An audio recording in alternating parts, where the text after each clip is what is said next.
wunderschönen guten Tag. Heute sind wir wieder bei uns im Studio in Berlin und wir haben nicht einen, nein, wir haben dieses Mal zwei Gäste. Und zwar einmal Kai Dittmann, der selbst einen YouTube-Kanal hat, bei dem es sich um das Thema Haarausfall und besonders Haartransplantation, unter anderem seine Haartransplantation geht. Und auch Markus, quasi Freund von Kai, Bodybuilder. Und du hast jetzt auch den Schritt gewagt zur Haartransplantation. Und ich erst mal kurz mit Kai anfangen. Wann ist deine Haartransplantation gewesen? Februar 2017 war meine Haartransplantation in der Türkei. Wie viele Grafts hast du bekommen? In welcher Bereich war das? Bei mir wurden 4200 Grafts eingepflanzt. Das war der vordere Bereich hier. Sieht man hier ganz schön da vorne. Genau, da können wir kurz noch mit der Kamera ranzoomen. Kannst du es nochmal so zeigen? Genau. Also man sieht ganz schön so die dunkleren Haare. Ich glaube, man kennt es gut. Das ist dann hier so. Und die helleren sind noch die vorhandenen, mein eigenes Haar. Und da vorne wurde schön transplantiert. Und seitdem habe ich wieder eine schöne Matte. Genau. Und das Besondere an Kai auch, du hast eine Facebook-Gruppe. Und zwar eine der größten Facebook-Gruppen, der größten neutralen Facebook-Gruppen, wo sich wirklich jeder präsentieren kann. Jeder kann zeigen, Erfahrungsberichte teilen zum Thema Haartransplantation, Neuigkeiten und Tipps. So heißt die Genau, Gruppe, ne? Haartransplantation, Erfahrung, Tipps und Neuheiten. Genau, so heißt und Neuheiten. Genau. Und jetzt kam es ja eben, dass sich auch Markus der Haartransplantation unterzogen hat. Wie kam es dazu, dass du, ich meine, ihr kennt euch ja privat. Ja, wir sind tatsächlich alte Klassenkameraden noch. Also wir kennen uns schon viele, viele Jahre, haben uns dann, wie das eigentlich normal ist, aus den Augen verloren. Da ging dann beruflich, familiär, ging dann alles etwas andere Wege.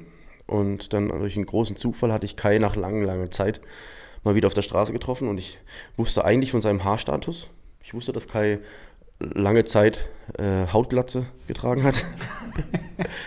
Hautmütze oder wie man das so nennt. Fleischmütze, genau. Und auf einmal hatte er keine Fleischmütze mehr. Dann war da Haare da. Und ich dachte, wie jetzt?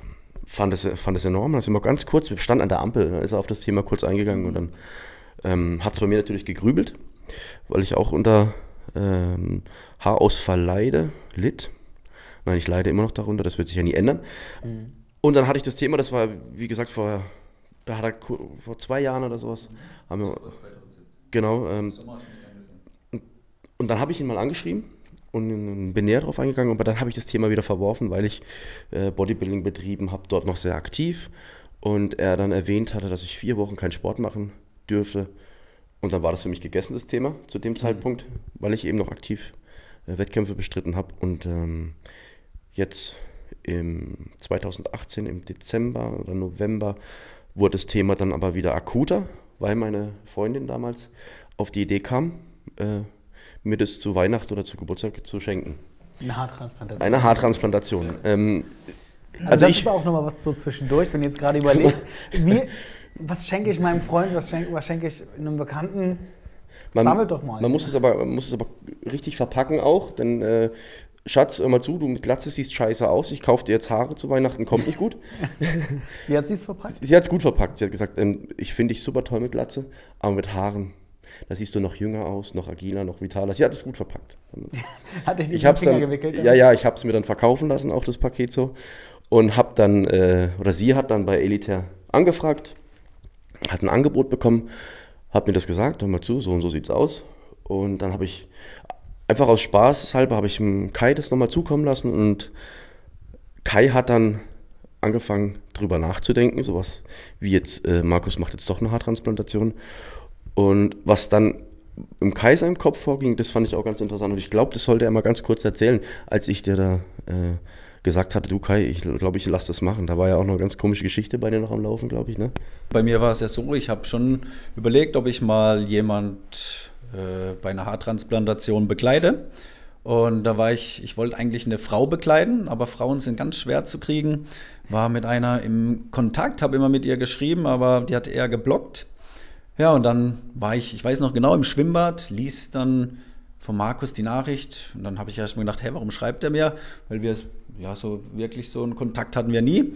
Und dann hat er mich gefragt, ob ich das mal angucken kann. Da habe ich es angeguckt und dann ging mein Hirn los. Markus, der will das machen, HT, soll ich lieber ihn bekleiden, weil er ist ja auch eine Persönlichkeit, wo ein bisschen anders da aussieht und auch ein Bodybuilder mal schön auf der Liege zu sehen, war auch ein schöner Anblick. Und ja, so bin ich dann auf die Idee gekommen dass ich ihn begleite zur Haartransplantation. Und ich finde, es war mega. Auch das Video, das ihr bei YouTube findet mit Schmerzen als Thumbnail. Das könnt ihr mal den ganzen Verlauf angucken, wie so eine Haartransplantation abläuft. Finde ich, ist mega gelungen. Und ja, so kam es eigentlich dazu. Genau, das Video werden wir auch unten natürlich in der Beschreibung noch mit verlinken, dass ihr da direkt mal auch, genau wie es war, ne? Vorgespräch, quasi alles auch mitgefilmt.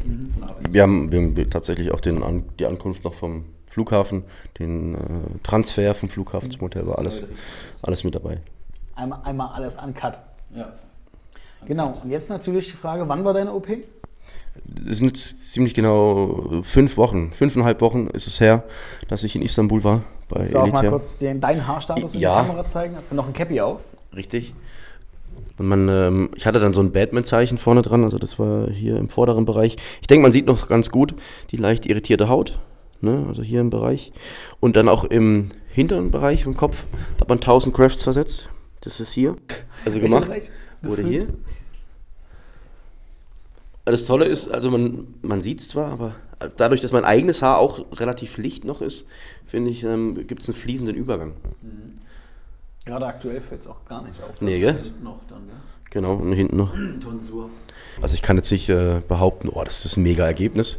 Was ich behaupten kann oder mitteilen kann, war, dass tatsächlich schon 3 Tage nach der OP, wenn dann so ein bisschen angefangen hat, diese Schwellung wegzugehen und ich oder nach 4 Tagen das Stirnband ablegen konnte, dass es für mich so erstmal zur richtigen Realisierung kam. So, hey, ich habe jetzt Haare auf dem Kopf. Und allein durch die Haarlinie, die vorher gar nicht mehr vorhanden war, hat ein ganz anderes Bild entstanden im Spiegel. Und dann hat man die ersten Selfies rumgeschickt und man war schon so, das ist ja cool.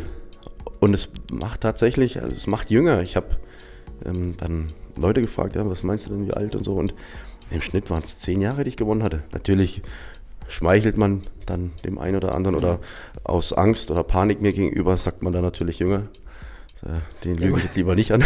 Wir legen uns lieber nicht an. Gestern hast du Fotos auch mitgemacht. Da waren noch ein paar andere Leute mit auf der Bühne und da war der Bizeps breiter als andere Personen. Ja, die waren aber schmal, gell? Ich glaube, Kai stand direkt neben mir.